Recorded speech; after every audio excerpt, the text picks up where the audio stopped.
Hello, good morning बच्चों। आज हम केमिस्ट्री ऑनलाइन क्लासेस में आपके लिए यूनिट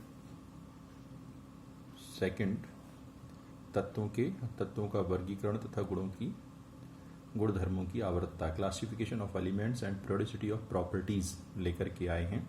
ये दूसरा चैप्टर है। हम पहला चैप्टर परमाणु संरचना प्रारंभिक और आधुनिक पढ़ा चुके हैं। इसी के अंतर्गत दूसरा चैप्टर है classification of elements and periodicity of properties. सबसे पहले आता है significance of classification element of elements, तत्वों के वर्गीकरण का महत्व।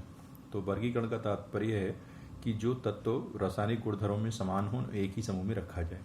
इसलिए हमने इसे मतलब बहुत सारे तत्व ज्ञात थे, उन तत्वों को उनका अध्ययन कठिन हो रहा था, तो उनको कैसे याद करें, उनको कैसे ध्यान रखा जाए, इस बात को ध्यान में रखते हुए ये देखा गया कि इनमें जो रासायनिक गुणधर्म होते हैं उनमें जो समानता होती है उसके आधार पर उन्हें एक समूह में रख सकते हैं।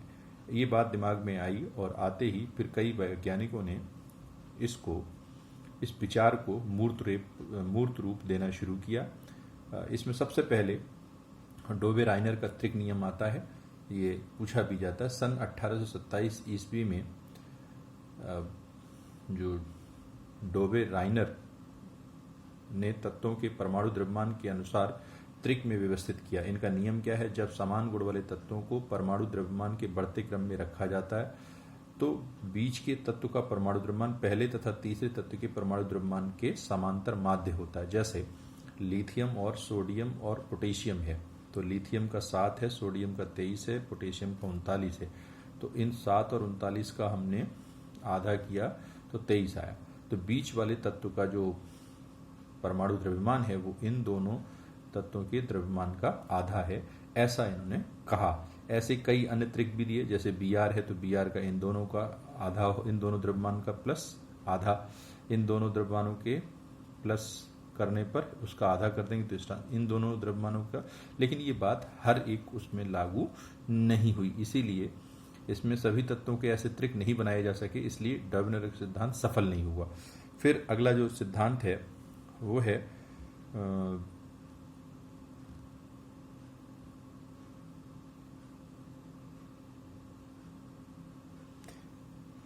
ड्यूमा की सजातीय श्रेणी सिद्धांत।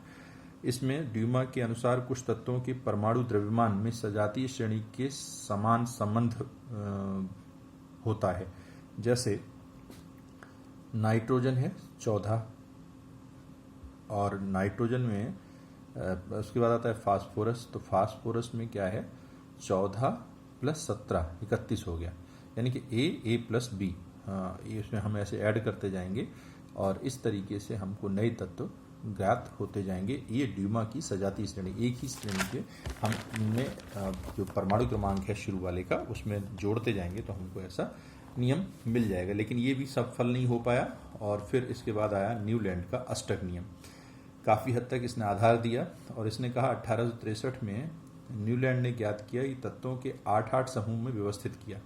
यदि जैसे वो संगीत में है ना, सारे गामा पाधा नी के बाद सा आता है, सारे गामा पाधा नी के बाद फिर सा आता है। इसी प्रकार से इन्होंने उसी तर्क के आधार पर तत्वों को उनके बढ़ते हुए द्रव्यमान परमाणु भार के क्रम में रखा और ये देखा कि प्रत्येक तत्व अपने 8वें तत्व के समान गुण धर्म वाला होगा।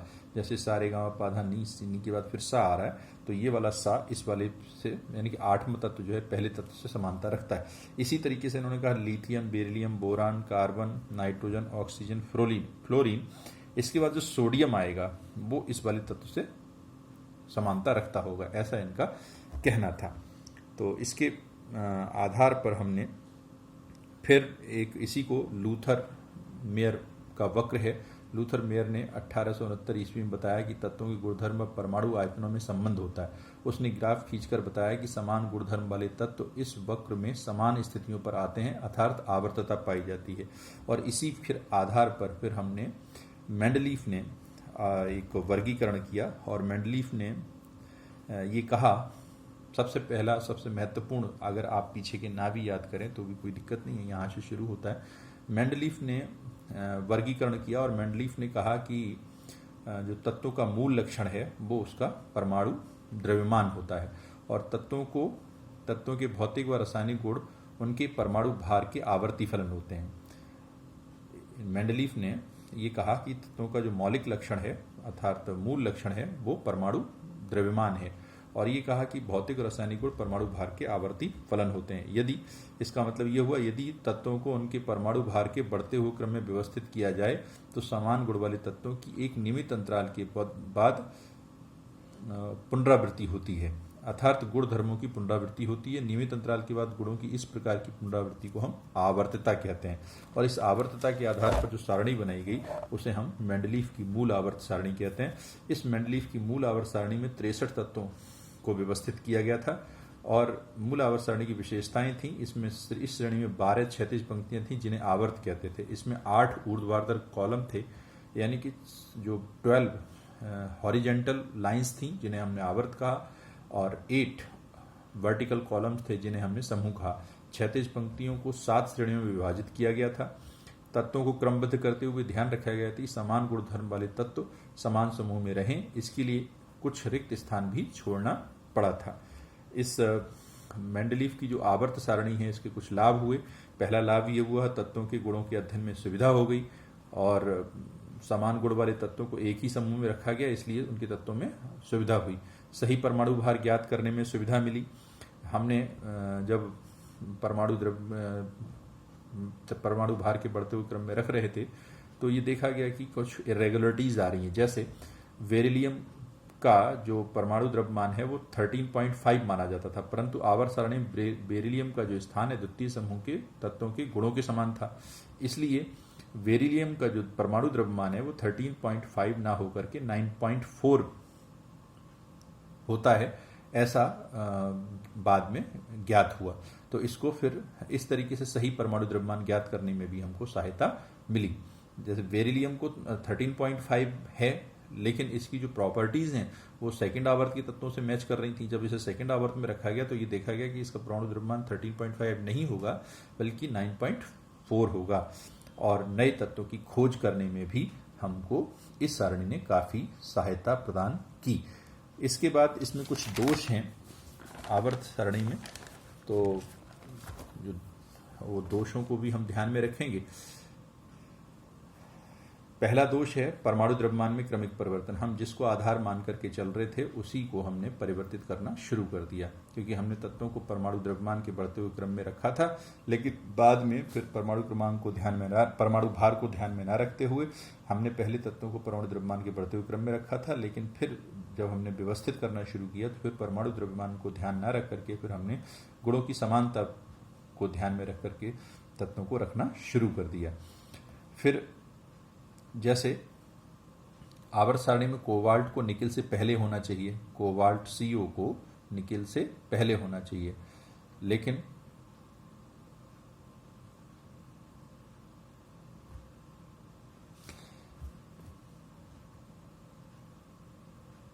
उल्टा होता है।